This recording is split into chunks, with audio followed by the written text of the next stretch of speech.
All எல்லாம் எப்படி இருக்கீங்க? மறுபடியும் வந்து ஒரு சூப்பரான பிரியாணி ரெசிபி வீடியோ தான் நான் போட போகிறேன். இது முக்கியமாக யாருக்கு அப்படின்னு பார்த்தீங்கன்னா பேச்சுலர்ஸ்க்காக தான். எல்லாரும் எப்படி குக் பண்ணுறாங்கன்னு தெரியல. எங்கள் அம்மா வந்து பிரியாணியை அசால்ட்டாக உப்புமா மாதிரி தாளித்து விட்டு வந்துடுவாங்க. ஸோ ஃபஸ்ட் நான் என்ன பண்ணேன், சிக்கன் மேரினேட் பண்ணி வச்சேன். அம்மா வீட்டில் இல்லை, யாருமே இல்லாதப்போ தனியாக நம்ம வந்து குக் பண்ணி சாப்பிட்றோம் பாருங்களா, அது கூட கொஞ்சம் நல்லா தான் இருக்கும். ரொம்ப சிம்பிள். நான் என்ன பண்ணேன், எண்ணெய் ஊற்றிட்டு ஸ்பைசஸ் எல்லாம் போட்டுட்டு வெங்காயத்தையும் போட்டு விட்டேன். ஹோட்டல் டேஸ்ட்டில் உங்களுக்கு பிரியாணி வரணுன்னா கண்டிப்பாக இதை ட்ரை பண்ணுங்கள்.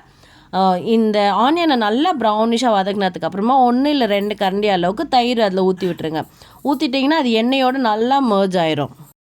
அதுக்கப்புறம் இஞ்சி பூண்டு பேஸ்ட் அரைச்சி வச்சுருக்கோம்ல, அதை போடுங்க. எல்லாமே எனக்கு கை அளவு தான். நான் வந்து எனக்கு கையிலே அளவு எடுத்து பார்த்து போட்டுப்பேன். உப்பு கூட அதே மாதிரி தான். இந்த இஞ்சி பூண்டு பேஸ்ட் வந்து அந்த குண்டாவில் ஒட்டாத மாதிரி இருக்கணும் அப்படின்னா நீங்கள் வந்து உப்பு போட்டு விட்டுட்டிங்கன்னா அது ஒட்டாது. அதுக்கப்புறம் பச்சை மிளகா கொஞ்சம் நிறைய போடுங்க. எனக்கு பச்சை மிளகா ஃப்ளேவர் பிரியாணியில் ரொம்ப பிடிக்கும், அதனால நான் கொஞ்சம் நிறையவே போட்டேன். அண்ட் தென் தக்காளி, புதினா, கொத்தமல்லி எல்லாத்தையும் ஒன்றா கொட்டி விட்டுட்டிங்கன்னா நல்லா வதக்குங்க. இந்த மாதிரி அந்த தக்காளி வெங்காயம்லாம் அப்படியே செத்து போகிற அளவுக்கு வதக்கி விடுங்க. வதக்கினதுக்கப்புறம் நான் மேரினேட் பண்ணி வச்சுருக்க சிக்கனை வந்து இது கூட ஆட் பண்ணுங்கள். நான் மேரினேட் பண்ணுறதுக்கு தயிர், இஞ்சி பூண்டு பேஸ்ட்டு, கொஞ்சமாக உப்பு, கொஞ்சமாக மிளகாத்தூள் போட்டேன்.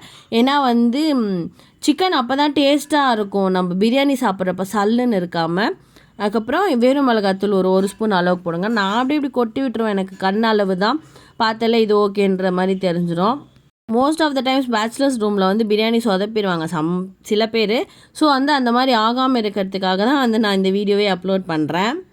சிக்கன் மசாலாவோட நல்லா மர்ஜ் ஆகட்டும், அந்த அளவுக்கு நல்லா வதக்கி விட்டுருங்க. உப்பு, மிளகாத்தூள் எல்லாமே போட்டுட்டோம். இப்போ ரெடியாக இருக்குது. நான் வந்து இன்றைக்கி பாஸ்மதி ரைஸ், ஐயோ இல்லை, இது என்ன அரிசி, சீரக சம்பா அரிசி தான் எனக்கு பிடிக்கும். ஸோ அதனோட ஃப்ளேவரும் நல்லாயிருக்கும் பிரியாணிக்கு. 1:2 ரேஷியோவில் தண்ணி ஊற்றுங்க. 1 கிளாஸ் அரிசினா 2 கிளாஸ் தண்ணி ஊற்றுங்க. அந்த தண்ணி நல்லா கொதித்து வரட்டும். வந்ததுக்கப்புறமா அரிசியை நல்லா ஃபில்டர் பண்ணி விட்டுட்டு அதுக்கப்புறம் அது கூட ஆட் பண்ணி விட்டுருங்க. அரிசியும் தண்ணியும் கொஞ்சம் நல்லா மிக்ஸ் ஆனதுக்கப்புறமா குக்கரை மூடி விட்டுருங்க. முடிஞ்சு போச்சுங்க. ஒரு விசில் விட்டு எடுத்திங்கன்னா செம்ம டேஸ்டி அண்ட் சூப்பர்பான பிரியாணி வந்துடும்.